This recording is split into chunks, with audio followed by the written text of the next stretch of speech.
حدیث مبارک کی نبی علیہ الصلوۃ والسلام فرمائی العلماء ورثۃ الانبیاء، چې عالمان دا د انبیاء وارثین دي او انبیاء په خپل وراثت کې دینار او درهم پیسې او سامان ځمکې نه پریدي، بلکې انبیاء په وراثت کې علم پریدي، او چاته چې علم ملو شو دته یو لوی وافر مقدار کې حصہ ملو شو.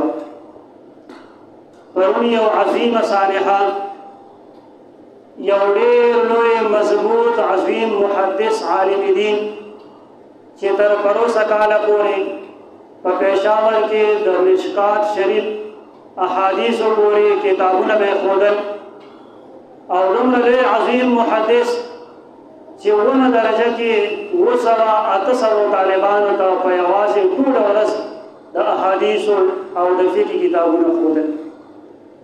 بیا دې کال چې کله د افغانستان حالات بهتر شو، افغانستان ته لاړو او په یو کلاس کې هغه سره 2.5 طالبان، بدقسمتۍ نه پرون هغه غریب شهید کړی شو. انا لله و انا الیه راجعون.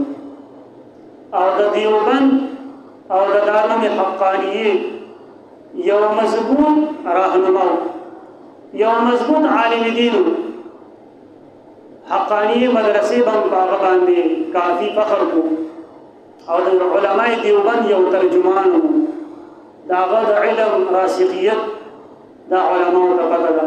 یقینا په علمي میدان کې یو غټه خلا راغله، دې د وجې د هغه دپاره یو پیر سورې فاتحه او 3 پیر سورې اخلاص ووایي چې هغه ته ثواب وبخو.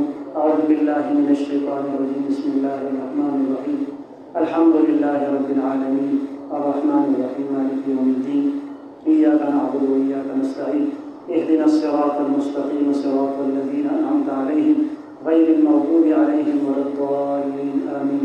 بسم الله الرحمن الرحیم، قل هو الله احد الله الصمد لم يلد ولم يولد ولم يكن له كفوا احد. بسم الله الرحمن الرحيم، قل هو الله احد الله الصمد لم يلد ولم يولد ولم يكن له كفوا احد. بسم الله الرحمن الرحيم، قل هو الله احد الله الصمد لم يلد ولم يولد ولم يكن له كفوا احد.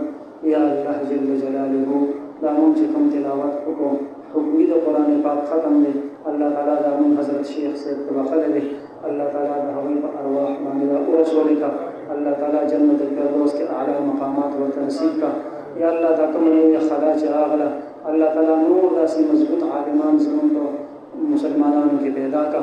یا الله دا عالمان د دې حفاظت، د دې مدد، د دې نصرت په خپله ذمهدارۍ باندې واخله. یا الله آینده موږ داسې سامحونه، داسې مصایبونه محفوظ وساته. یا الله څوک چې ستا د دین خدمت دپاره، دین د خپلولو دپاره خپل وطنونه، خپل کلي، علاقې پرېښودې دي، الله تعالی ته خپل مدد او نصرت شامل حال کړه. الله څوک چې د علماو ملګرتیا کوي د هغوی په مال، حال، اولاد کې برکتونه واچوه. رب اغفر ورحمه.